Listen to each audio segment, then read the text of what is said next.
Assistant director public prosecutor यानी एडीपीपी। एडीपीपी के इम्तहानात के लिए रिक्वायरमेंट क्या हैं और कौन से सब्जेक्ट पढ़ने पड़ेंगे आपको, और उसमें इंटरव्यू में आपने किस तरह से मुहतात रहना है, और उसके जॉब के जो रिक्वायरमेंट्स हैं वो क्या हैं, और आफ्टर जॉब जो आपको इम्यूनिटीज़ मिलती हैं, और उसके अलावा अजी जो जॉब से रिलेटेड आपके चीज़ें हैं सारी, वो हम इस लेक्चर में डिस्कस करेंगे। इसके ऊपर पहले एक लेक्चर बनाया था जिसमें शायद कोई आवाज़ का इशू था या क्या है, इस वजह से मैं अब डिटेल्ड लेक्चर इसको दोबारा मैं अपलोड कर रहा हूँ, और आप इस लेक्चर को सुने और सीखें। मुबीन जाफ़र भट्टी एडवोकेट हाई कोर्ट आपकी खिदमत में हाजिर हूँ। असिस्टेंट डायरेक्टर पब्लिक प्रोसिक्यूटर यानी कि एडीपीपी, सबसे पहले इसकी रिक्वायरमेंट क्या है वो डिस्कस कर लेते हैं। रिक्वायरमेंट इसकी ये है कि जी जब आप लॉ कंप्लीट कर लेते हैं, एलएलबी पहले 3 साल का था, अब से 5 साल का हो गया है, जब भी वो आप कंप्लीट कर लेते हैं उसके इंक्लूडिंग लैट का टेस्ट और बिफोर एग्ज़ामिनेशन जो है, और आफ्टर एग्ज़ामिनेशन गैट का टेस्ट आपको देना पड़ता है, और उसके बाद फिर आपका जब लाइसेंस आ जाता है, उस लाइसेंस की जो इशूइंग डेट होगी, आपने कंप्लीट कर लिया, आपने गैट का एग्ज़ाम दे दिया, उसके बाद आपने लाइसेंस के लिए अप्लाई करना है। जब आप लाइसेंस अप्लाई कर देंगे अपने डिस्ट्रिक्ट बार एसोसिएशन में, जिस शहर से भी आपका तल्लुक़ हो, आप वहाँ पे जिस डेट को आपको लाइसेंस इशू होगा वो डेट कंसीडर होगी आपकी उससे 2 साल बाद तक, जब आपका completion of the 2 years after attaining the licence of the bar council, you will be eligible to give an exams of ADPP assistant director public prosecutor और सिविल जजेस एग्ज़ाम।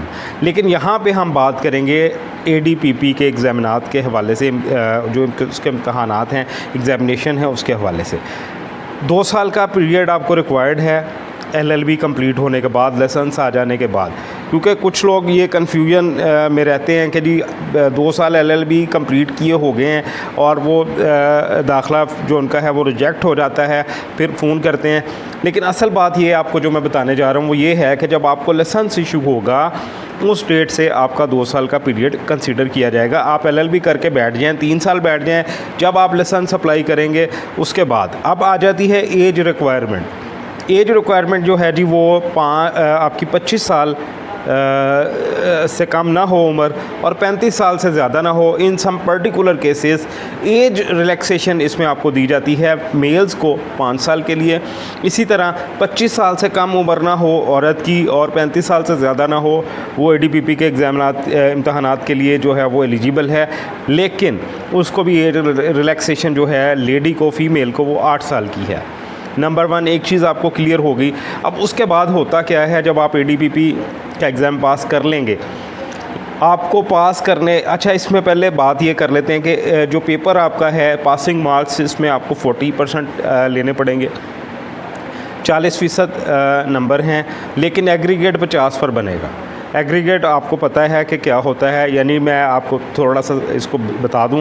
जब आपका टोटल सम ऑफ़ नंबर्स आपका लिया जाता है उसके हिसाब से किसी सब्जेक्ट में आपके 40 नंबर हैं, किसी में 45 हैं, किसी में 50 हैं, किसी में 70 हैं, उनका जब सब टोटल किया जाएगा उसके हिसाब से एवरेज जो उसकी स्कोर की निकलेगी, आपके नंबर्स की, आपके मार्क्स की जो एवरेज निकलेगी, वो एवरेज आपकी काउंट होगी 50%, जिसको कि एग्रीगेशन कहा जाता है।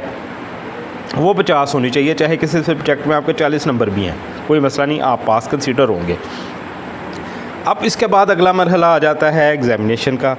एग्ज़ामिनेशन में आपको जो सब्जेक्ट्स पढ़ने पड़ेंगे वो सब्जेक्ट ये होंगे कि आप जो है क्रिमिनल लॉ आपका आएगा, इसमें ऑब्जेक्टिव भी और सब्जेक्टिव भी, फिर कानून शहादत आपको पढ़ना पड़ेगा गौर से, और उसके अलावा आपको फोरेंसिक जो लैब है उससे रिलेटेड जो एक्ट है वो पढ़ना पड़ेगा, जुवेनाइल एक्ट पढ़ना पड़ेगा, और उसके अलावा टाइम लिमिटेशन एक्ट आपको पढ़ना पड़ेगा, फिर नार्कोटिक्स एक्ट पढ़ना पड़ेगा, जिसमें से आपसे सवालात ज़्यादातर पूछे जाते हैं।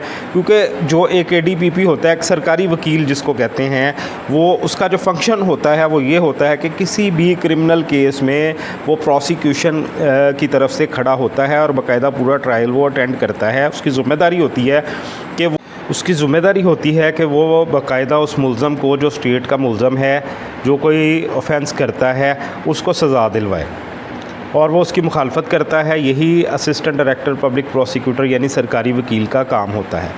कुछ थाने उसके अंडर आते हैं जिनका रिकॉर्ड मेंटेन करना और अदालत को असिस्ट करना उसकी ज़िम्मेदारी में आता है। और उसके अलावा उसमें यह है कि सरकारी प्रोटोकॉल भी मिलता है। लेकिन हमारे यहाँ एक अलमिया ये भी है कि मुल्ज़मान जो होते हैं वो सरकारी वकील को जो होता है वो अपने साथ में ला लेते हैं, और उसके बाद फिर जो केस है वो मुद्दई के हक़ में नहीं होता। Benefit of doubt always goes to the accused होता है। ये एक अलमिया है और इसके बारे में सीरियसली सोचने की ज़रूरत भी है। लिहाजा बात यही है कि उसके बाद फिर आपका जो अगला मरहला आता है, सरकारी जो वकील है जब आप बनते हैं, उसके बाद आपको सैलरी पैकेज अच्छा मिलता है, और फिर एंड पे आपको एक इंटरव्यू कॉल के लिए बुलाया जाता है जब आप टेस्ट पास कर लेते हैं। टेस्ट पास करने के बाद आप उसमें चले जाएंगे, आपका जो है वो इंटरव्यू कॉल होगा। इंटरव्यू में साइकोलॉजिकल सवाल आपसे पूछे जाते हैं, उसके 50 नंबर हैं, वो इसमें शामिल हो जाते हैं। आपका जो पासिंग मार्क्स हैं उसमें शामिल होते हैं। उसमें सवालात बड़े अजीब से, बड़े स्ट्रेंज से भी पूछ लेते हैं, सम टाइम बड़े इजी भी पूछ लेते हैं। पूछेंगे कोर्ट से रिलेटेड ही, लेकिन साइकोलॉजिकल क्वेश्चन जो होते हैं वो आपके माइंड से रिलेटेड होते हैं चूँकि, तो उसमें आपको ज़रा थोड़ा सा जो है वो दिखाना पड़ता है, एक होशियारी दिखानी पड़ती है, ज़रा थोड़ा सा आपको अक्ल का मुजाहरा करना पड़ता है। जैसा कि एक इंटरव्यू में एक शख्स से ये सवाल पूछ लिया था कि आप write something on the board. जब write something on the board कहा तो बहुत सारे स्टूडेंट्स ने पाकिस्तान लिख दिया, अपना नाम लिख दिया, और मतलब मुख्तलिफ सेंटेंस लिख दिए। लेकिन एट द एंड कुछ जो स्टूडेंट्स जो ये चीज़ समझते थे, उन्होंने लिख दिया कि जी something write on the board. तो उन्होंने क्या किया, उन्होंने something write on the board के ऊपर लिख दिया, तो वो सक्सेसफुल हो गए। इसी तरह एक सवाल एक दफ़ा पूछा गया कि जी एक कागज़ के ऊपर पाकिस्तान जो है उसको लिख दिया गया, और उसको कहा कि इसको आप जो है वो पूरी दुनिया से मतलब घुमा के दिखाएं।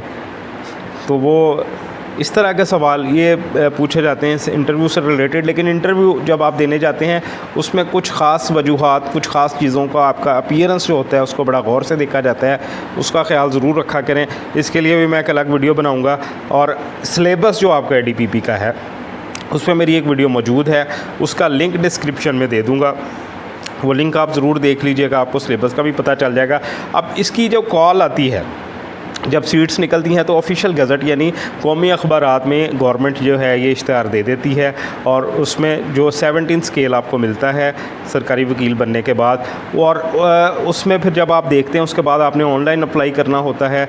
जो उसका तरीक़ाकार होता है, मौजूदा क्राइटेरिया हर साल का, उसके अकॉर्डिंग आपने करना होता है। उसकी जो बेसिक रिक्वायरमेंट्स है, एज लिमिटेशन है, मार्क्स कितने चाहिए, सब्जेक्ट कौन से पढ़ने हैं, वो मैंने आपको बता दिए हैं, और इसी से रिलेटेड वो सारा सिलसिला कार जो है वो चलता है। अब जो असिस्टेंट डायरेक्टर पब्लिक प्रोसिक्यूशन जो होता है उसका नाम से ही ज़ाहिर है कि वो एक प्रोसिक्यूट करता है केस को, प्रोसिक्यूशन की तरफ से खड़ा होता है और मुल्ज़म को सज़ा दिलवाने के लिए जो है वो अपनी पूरी कोशिश करता है, कोर्ट को असिस्ट करता है, पुलिस को असिस्ट करता है, और उसके बाद फिर जो है वो अपना जो आपका जो उसका एजेंडा है या जो उसकी जॉब नेचर है उसको फुलफ़िल करता है। तो इसके अलावा अगर कोई वीडियो आप और चाहते हैं कि किसी टॉपिक पे बने तो आप ज़रूर कमेंट में बताया करें, उस टॉपिक को भी लिया जाएगा। और उसके अलावा आप मेंटेन किस तरह अपना रजिस्टर करते हैं वो भी एक वीडियो, बहुत सवाल आते मैंने बनाई है, उसका भी मैं लिंक डिस्क्रिप्शन में दे देता हूँ। वो एक कामयाब वकील बनने के लिए SM ज़फ़र साहब के टिप्स हैं, उसमें बताए गए हैं, वो ज़रूर सुनिएगा। अपना बहुत सारा ख्याल रखिएगा। इजाज़त दीजिए, अल्लाह हाफ़िज़।